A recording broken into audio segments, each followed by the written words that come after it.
እኔ ተይ እንደዚህ እናድርግ፣ ትዳራችን ላይ ችግር ይመጣል፣ የባል ሀቅ ይበልጣል። አሁን የባል ሀቅ ይበልጣል ወይስ የእህት ሀቅ ወይ የወንድም ሀቅ? ይሄን ንገረኝ ብቻ በቃ። ምን ያህል ዲኑ? የሁለቱም ሀቅ እንዳለ ነው፣ መጠበቅ አለበት።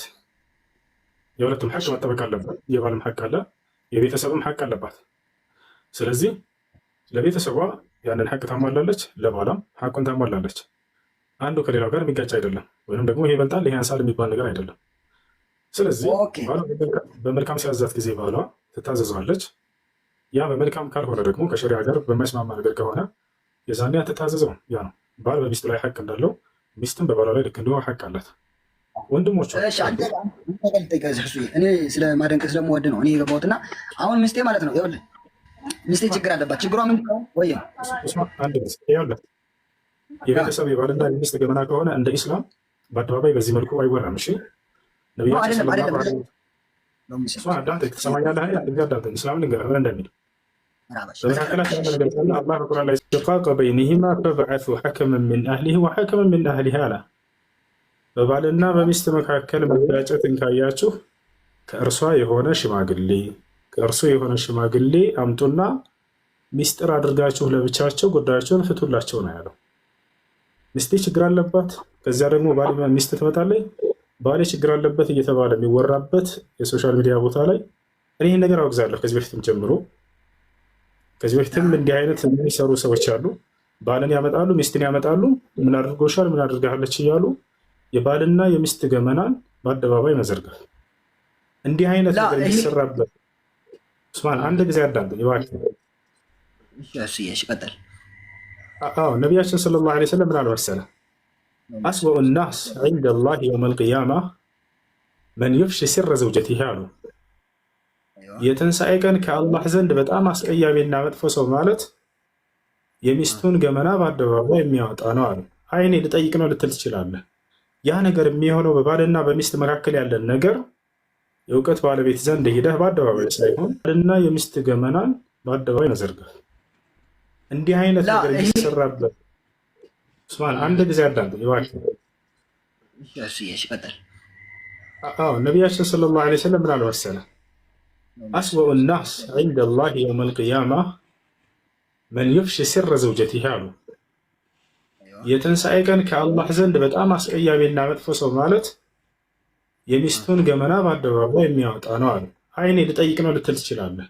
ያ ነገር የሚሆነው በባልና በሚስት መካከል ያለን ነገር የእውቀት ባለቤት ዘንድ ሄደህ በአደባባይ ሳይሆን ያ ሰው ጋር ሄደህ መጠየቅ ነው። በነቢያችን ሰለላሁ ዐለይሂ ወሰለም ጊዜ ባልና ሚስት ሳይስማሙ ሲቀሩ በሚስጥር ነበር ሴቷ መታ የምትጠይቀው እራሳቸው።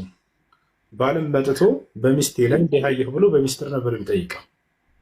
እዚህም ቦታ ላይ ብቻ ሳይሆን ሌላም ቦታ ላይ ሶሻል ሚዲያ ላይ የሚስት ገመናን እያወጣችሁ ለሰዎች የጊፍት መሰብሰቢያ ግብአት አትሁኑ። ገብታችኋል አይደለ? ያ ሰው ከእናንተ የሚጠቀመው ነገር ስላለ ነው ሚስጥሩ የሚያስወጣችሁ። ስለዚህ ይኸውልህ ጥያቄውን አስቀምጠው አየዋለሁ ኢንሻአላህ፣ ወይንም በአቅራቢያ ሼኾች ካሉ እነሱ እንትን በላቸው። በዛ ነው የሚሆነው። እኔ አሁን ልነግርህ ነው። አንድ ጊዜ የሆዴን አዳምጠኝ። ወደ ይሄ ገመና ሳይሆን ይሄ አደባባይ ያወቀውን ነው። እና ወደ 8 ወር አሁን ሚስቴ እርጉዝ ናት። ኡስማን እሰማህና አዳምጠኝ። እሺ ላውራ እሰማለሁኝ ያልኩት እሰማለሁ። ጥያቄውን አስቀምጠው። እሺ እደውልልሃለሁ ወይ አንተ ደውልልኝ። እሺ እሺ አንድ ጊዜ አዳምጠኝ። እሱ አንድ ጊዜ እኔ እሷን ስለምታውቃት ነው። እሱ እኔ አንድ ጊዜ አዳምጠኝ። እሱ አሁን ምን አለ መሰለህ፣ ወላሂ ትልቅ ችግር ተፈጥሯል። ምን አለ መሰለህ፣ የቤተሰብ ጉዳይ ነውና ትዳር ላይ አንድ ጊዜ እቺ መልስልኝ። እሺ ትዳር ላይ እኔ ስለደከመኝ አሁን አልቆይም አልኩህ። መርሐባ። እሺ ትዳር ላይ ቤተሰብ ብቻ መልስልኝ በቃ። ትዳር ላይ ቤተሰብ ገብቶ ለማስታረቅ መግባት ይችላሉ። ቅድም ቁርአን አነበብኩልህ። ገብቷል አይደለ? ለማስታረቅ አይደለም፣ ትዳራችን ለመረበሽ ነው።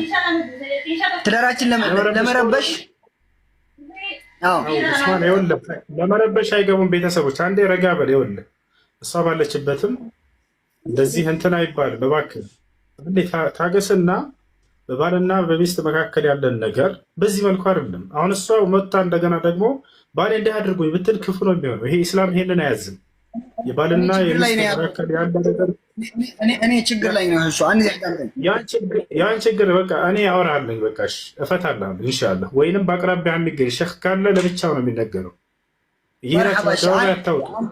እኔ አንድ ወንጀል ሰርቻለሁ። አንድ ወንጀል ልንገርህ። አንድ ወንጀል በአደባባይ አይነገርም። ኡስማን ቆይ ልነግርህ ነው፣ ችግር የለውም። ይሄ ሀገር ያወቀው ነው። ቆይ ኡስታዝ አንድ ጊዜ ልንገርህ፣ አንድ ጊዜ አዳምጠኝ፣ የልቤን አንድ ጊዜ አዳምጠኝና ከዛ ትፈርዳለህ። አንድ ጊዜ ልንገርህ ምን ያክል ወደ እንትን እንደምንሄዱ። አሁን እኔ በፊት ወደዚህ ዱባይ ስመጣ ችግር ላይ ነበርኩና ልጆች ወደ ጸበል ወስደው ነበር እና ተጠምቄያለሁ። አሁን ይሄ ሻሃዳ ያሲዛል አያሲዝም? እችን ብቻ መልስልኝ፣ በቃ አጭር መልስ። አንተ ሳትፈልገው በግድ ነው አይደል የወሰዱህ? ወይንስ በዚያ ሰዓት አንተ አይምሮ እየሰራ ወዳና ፈቅደህ ነው የሄድከው? እኔ ጥሩ ሁኔታ ላይ አልነበርኩም። በጣም በቃ ሲጨንቀኝ ልጆች ነበሩ፣ ካፊር ናቸው፣ ክርስቲያን ናቸውና ና እንሂድ እና እኔ ሲወስዱኝ ግን ቆይ ልነግርህ ነው ኡስታዝ እያዳምጠኝ ላ አምኜበት አይደለም እንዴ? እኔ እኮ እኔ ሙስሊም ነው የቀረው ነኝ። ግን እኔ ወደ ሻርጃ አባ መርጌታ የሚባሉ ወሰዱኝና ከዛ ሲወስዱኝ ገባው። ከዛ ስገባ ምን አሉኝ? ስገባ የማርያም ስዕልና የእግዚአብሔር ስዕል ያለበት አየሁኝ። እንዴ የት ነው ያመጣችሁኝ? የት ነው ያመጣሁት ስላቸው እንዴ የመጣው እኮ እዚህ ልትጠመቅ ነው። ከዛ ትልቅ ሰውዬ ናቸው፣ ናግባ የሆነች ትንሽ ሽንት ቤት ሐመም ነበራቸው፣ እዛ ገባሉና በትልቅ መስቀል አመጡ። ከዛ እኔ አማራጭ አልነበረኝም። እኔ ሰዓቱን ጭንቅላቴ ተነክቶ ነበር፣ የዛሬ ዓመት ማለት ነው። ከዛ በትልቅ መስቀል አጠመቁኝ እና አሁን ይሄን የከፍራለሁ ወይስ ምንድን ነው? ሻሃዳ ይዛለሁ አልይዝም? እሺ ኡስታዝ እሺ ቀጥልሽ። እሺ አንድ ሰው ወደ ጥምቀት ቦታ ማን የሚጠመቁበት ቦታ እንደዚህ ለሕክምና ምናምን ብሎ ለታመመው ፈውስ ያገኝ ዘንድ መሄድ አይገባውም።